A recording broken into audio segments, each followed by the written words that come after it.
يا أيها المزمل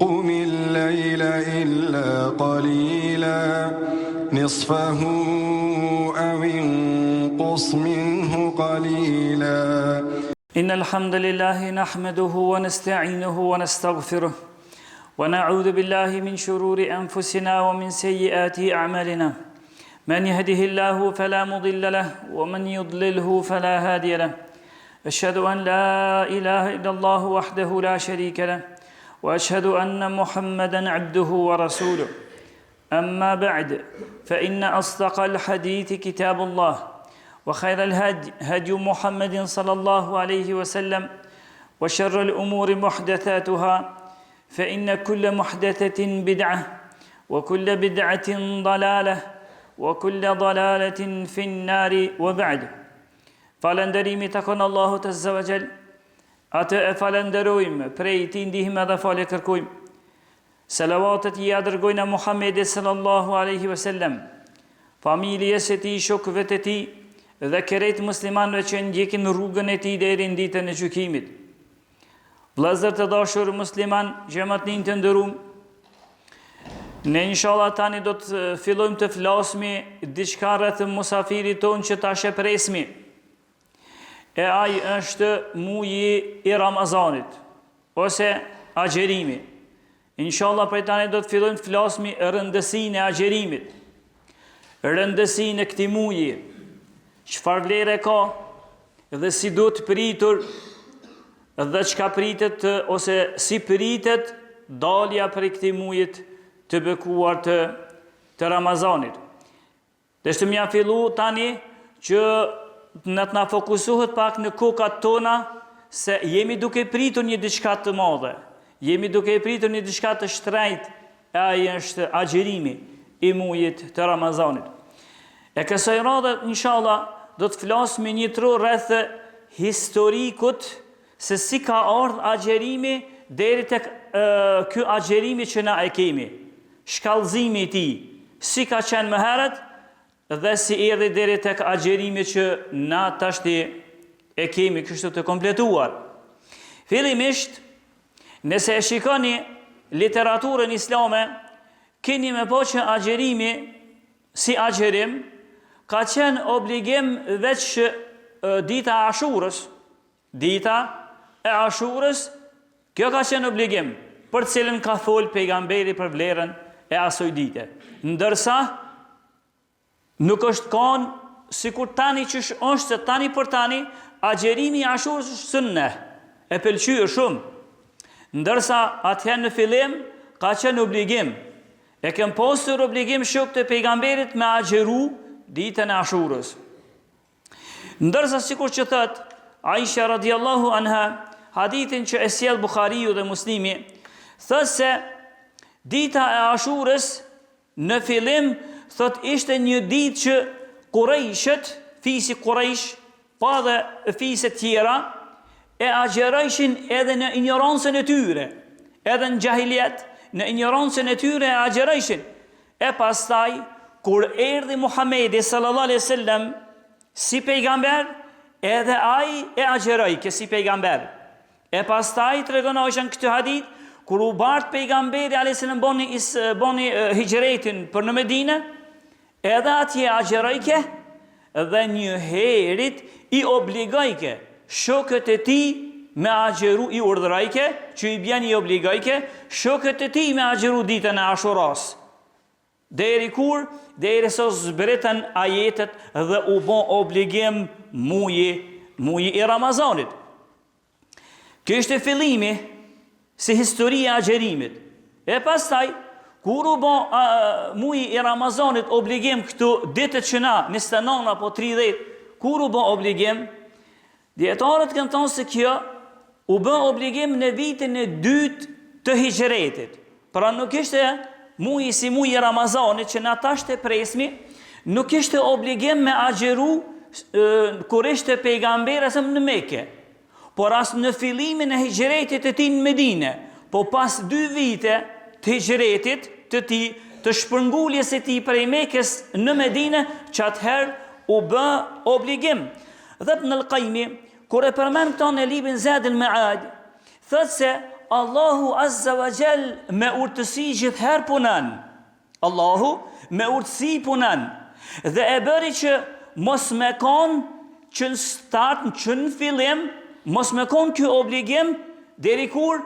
Derisa shokët e pejgamberit, sahabit, derisa i ungulit atyre besimi, imani në zemrat e tyre, e pastaj Allahu Azza wa Jall e zbriti këtë urdhër.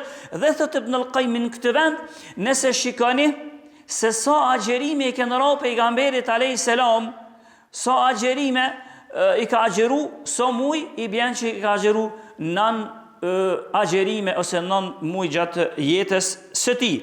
E pastaj pra u bë obligim agjerimi. Mirë po, edhe obligueshmëria e agjerimit, edhe kjo ishte e shkallëzuar. Nuk ishte me njëherë që ashtu që she kena na tani, por ishte e shkallëzuar.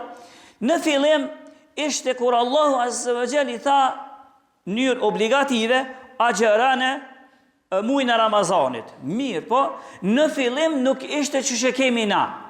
Ka qenë njerëzit muslimanët në fillim kanë qenë në zgjedhje. E agjeran, po deshi me agjeru, e agjeran, po nuk deshi për çdo ditë të agjerimit e ushqen një të varfër. Ka qenë zgjedhje.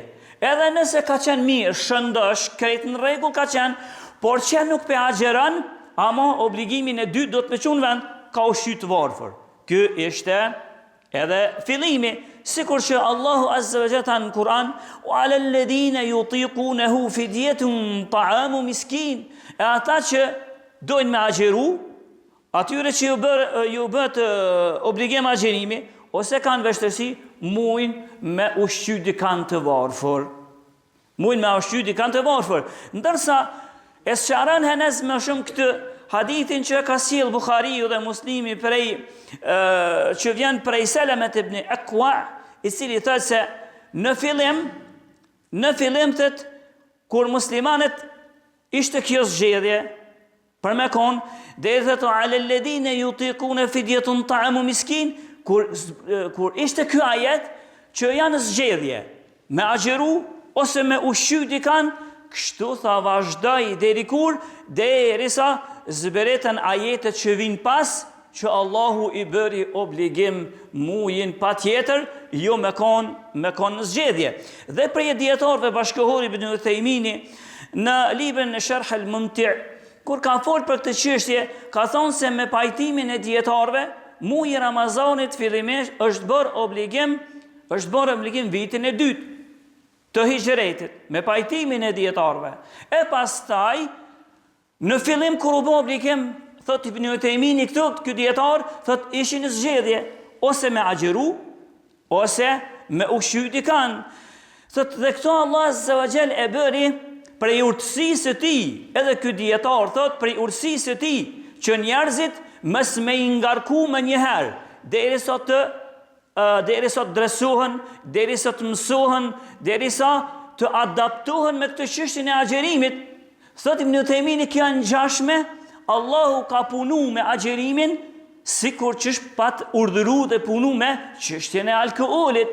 Edhe alkoolin Allah Azza wa Jalla që këna përmend këtu në disa hutbe, se në fillim nuk e ka bën në mënyrë të preme, por alkoolin e ka ndalu në mënyrë të shkallëzuar, etapë pas etape. Edhe këtu agjerimin e bëri kështu, në fillim obligim, ky obligimi është në zgjedhje, e pastaj Allahu Azza wa Jall e bëri në mënyrë të urdhëruar, e me shpagu me ushqime veç ata të cilët janë të sëmur dhe ata të cilët nuk kanë mundësi me agjeru, atëherë thot bëhet shpagesa për ta. Kjo ishte shkalla e parë. Shkalla e dytë ju kushtëzu me agjeru muajin e Ramazanit. Kto që përmend edhe Ibn Uthaymini. Ju kushtëzu gjithçysh me agjeru muajin e Ramazanit. Mirë po edhe ky kushtëzimi që ju ka ardhur muslimanëve në fillim, sikur që e përmeni Allah Azza wa Jalla fillimisht, faman shahida minkum ash-shahra falyasum. Kush e arrit muajin e Ramazanit e ka obligim me agjeru. Nga kjo u bë më obligim. Me muslimanët nuk ishin zgjedhje. Ona më dosh i ushqej të varfër, me dosht agjerej, më këtu nuk e patën këtë zgjedhje. Zbriti ajeti, ata që e arrisin muajin e Ramazanit duhet me agjeru atë. Deri në këtë moment për ishin zgjedhje, e tash ju erdhi obligueshmëria në mënyrë të prejme, e pastaj edhe kjo çështje e muslimanëve ishte diskutabile në fillim. Si ishte? Në fillim, kur Allahu e bëri tashmë obligim, nuk la zgjedhje për shpagim të varfërve ose me shit të varfërit, e bëri që nëse ndonjënit prej shokëve të pejgamberit asoj gjeneratës, nëse ndonjëni kishte nejt gjithë ditën agjerueshëm, kishte punu gjithë ditën, mirë po, kur vike koha me hongër iftar, me bo me rastis, me marë gjumi, masi që ka perëndu dielli, me bo me rastis, me marë gjumi atë, ai mos ka pas të drejt me hongër qatë not mu heq. As me ju afru bashkëshortës e ti, e as me ngron qatë not heq, deri të nesëmën krejt një iftar. Dhe, sikur që të regan në hadithin që vjen për i Bara ibn Azibit që sjell Bukhariu, thët, shokët e pejgamberit alayhi salatu vesselam në fillim e kishin këtë çështje. Në fillim e kishin këtë çështje që me bon, kur obligu shkolla e fundit e obligueshmërisë, tha me bon rastisht ndonjënit prej tyre, me marr gjumi para se me ngron iftarin, s'kishin të drejtë mo. Dhe një gjë aty të ndodhi një prej sahabive që e pat emrin Qais ibn Sarmah. Qais ibn Sarmah al-Ansari, tha ky një ditë për ditëve ishte njëri punëtor, punante, dhe punoj gjithë ditën. Kur erdhi mbrëmje, për me ngron, i tha bashkëshortës së tij, mos ka diçka për ushqimit, mos ka me diçka për ushqimit, a ka diçka të hoj iftar? Valla tha, nuk ka diçka në shtëpi, por ti e di që i e lodh, pusha pak, rëqitu, mos laj, rëqitu, e unë tash po dal, po kërkoj dikuna për këjshi, ku të gjoj pak bëk edhe ka me ta prum. Mirë pa ishte i lodhur. Dhe, doli me kërkushim, e gjeti doshim. Kur erdhi mja pru bukën të shoqit të saj, atëherë vetëm sa atë e kështë morur gjumi. Dhe këta mos kishin të drejt, me ngran mos i ta merë gjumi pa hongër iftar. Dhe atëherë, tha, kjo gruje e këta i tha, Allah i tha, të kopi shgënjimi, tha, po njëna ke që burë jam, pas ke me sët pa buk. Edhe mi pa ishte njëri punëtor, të nesërmen, mos mujtja i me ngron, e asë me ju afru bashkërtës normal, e të nesërmen, ja nisi punës apet që ka të punu. Mirë po ka mesi ditës, se në temperaturë e madhe, zheg i madh, i rot të fikt, ose u alivanës, ky sahabi. Masi që u alivanës, u zgjut dyshysh shokët e ti, rejt e ti, atë lajmin i adërguan Muhamedi sallallahu alaihi wasallam. E kur erdhi ky lajm tek pejgamberi alayhis salam, Allahu i madhërisëm atëherë zbriti dispozitën e fundit që na tash e praktikojnë atë, zbriti ajeti uhilla lakum lejletas siyam ar-rafathu ila nisaikum, o ju umet, jo gjatë kohës natës keni të drejtë edhe bashkëshortëve të juve me ju afru. Edhe gjithashtu ajeti ose pjesa tjetër wa kulu washrabu hatta yatabayyana lakum al-khayt al-abyad min al-khayt al-aswad. Edhe mundeni me hangër e me pi deri sa ta dallani perin e kuq prej të zjut. Pra gjithë natën jo moni me ngran dhe me pi, po edhe nëse doni bashkëshortëve me ju afru. Kjo kur ju tha sahabive, u lirotën sahabit, u gëzotën shumë sahabit, se kishin dert ata mo tash, une a agjeraj, a do të agjeraj, a s'do të agjeraj. A ka me mujt ajo, a pjanisi këti vit me agjeru, apo s'pjanisi. Sikur që ndëgjohen shumë zëra në mesin e popullit ton, e hale është në diskutim se di këtë vit, a do të agjeraj, apo nuk do të agjeraj. Nuk ishte ky diskutim të shokët të pejgamberit, por ata u gëzotën qatë shumë, vetëm se pse atyre ju bë ky lesim nga ana e Allahut azza wa jall. Por nga këtu që u kuptu prej kësaj ngjarje, e pastaj pas kësajna erdhen agjerimet që janë sunnete, sana për cilat inshallah flasmi në herë tjetër. Por renditja, shkallëzimi i ardhjes së agjerimit, prej një agjerim një herë veç një ditë, e pastaj agjerimi obligim, e pastaj kjo obligimi henes duke u shkallëzuar, Allahu e bëri këtë rahmet për këtë umet. E bëri rahmet për këtë umet që mos me ingarku, mos me lanë po ti mori gjumi si mori gjumi, po ja lesoj këti umeti këtë vej për kaq të modhe agjerimin e këtij muajit të Ramazanit e para, dhe e dyta që nxjerrët prej kësaj dispozite është edhe ajo se shumë herë ne si thirrsa kërkohet disa njerëzve çështjet mia tregu kanë një mënyrë të shkallëzuar.